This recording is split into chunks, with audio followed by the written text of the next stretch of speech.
झुकाना इस समस्या का समाधान नहीं है पितामह।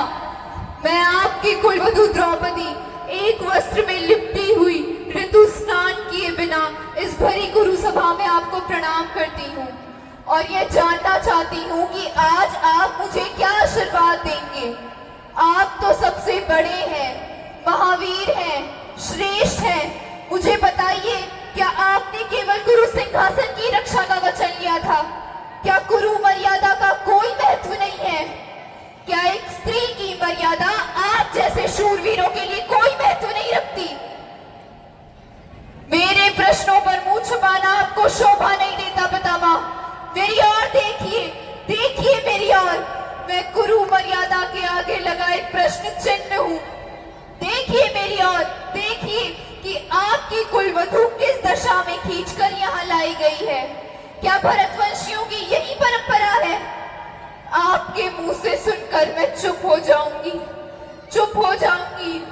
मैं जिस वंश की हूँ उस वंश की मर्यादा कुछ और है।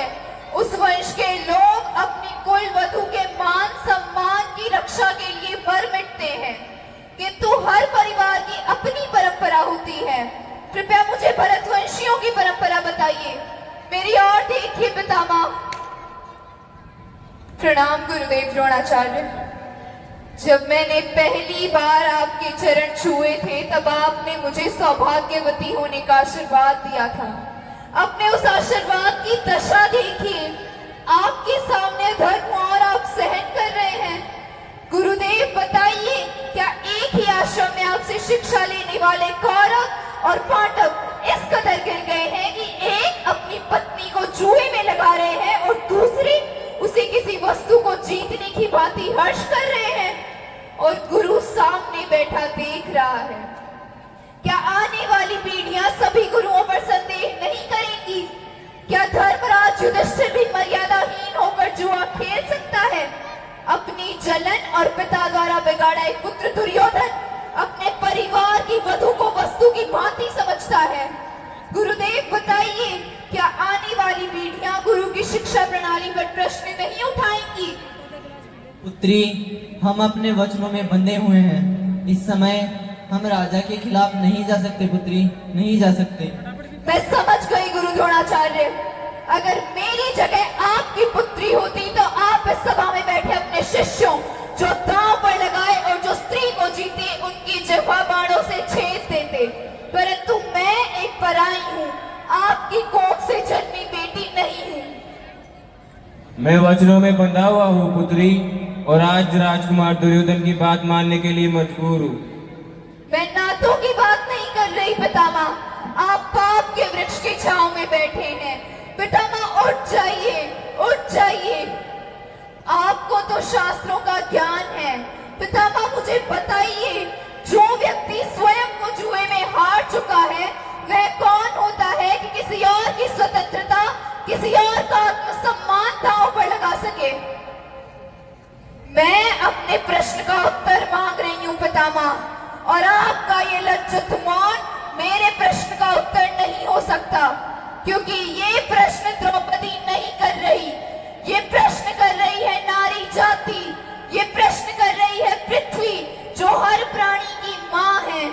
ये प्रश्न कर रहा है इस देश का भविष्य, जिसे आपके पूर्व चक्रवर्ती महाराज भरत से अपना नाम मिला है। मुझे मार्गदर्शन कराइए गंगापुत्र भीष्म पितामह। प्रणाम कुलगुरु कृपाचार्य। जो अपमान मेरी आंखों से आंसू बनकर बह रहा है उसका जवाब है आपके पास। यदि पत्नी पति की संपत्ति होती है तो जब मेरे पति स्वयं को हारे उसके साथ मुझे भी हार गए। मैं भगवान शिव और मां पार्वती के अर्धनारीश्वर रूप की वजह से अपने पति के शरीर का हिस्सा हूँ, तो फिर मैं नाव पर कैसे लगी? और यदि पत्नी पति की संपत्ति नहीं होती तो मेरे पति मेरी आज्ञा लिए बिना मुझे नाव पर कैसे लगा सकते हैं?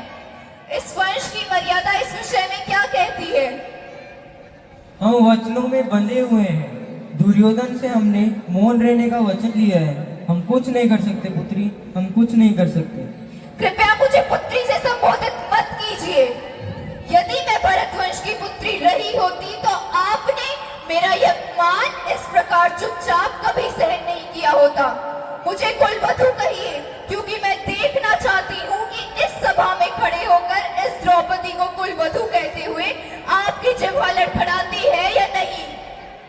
दुर्योधन, ये तुम्हारी दासी है, इसे तुम कुछ भी दंड दे सकते हो। दुशासन, वस्त्र धारण करो इस दासी के। अपनी कुलवधू का ऐसा अपमान देखने के लिए आपके पास आंखें तो नहीं है महाराज, परंतु कान तो है, सुन तो सकते हैं कि यह हस्तिनापुर के विध्वंस का पंचांग है। इस समय मैं कुछ नहीं कर सकता पांचाली, तुम दुर्योधन की दासी हो और तुम्हें उसकी आज्ञा का पालन करना ही होगा।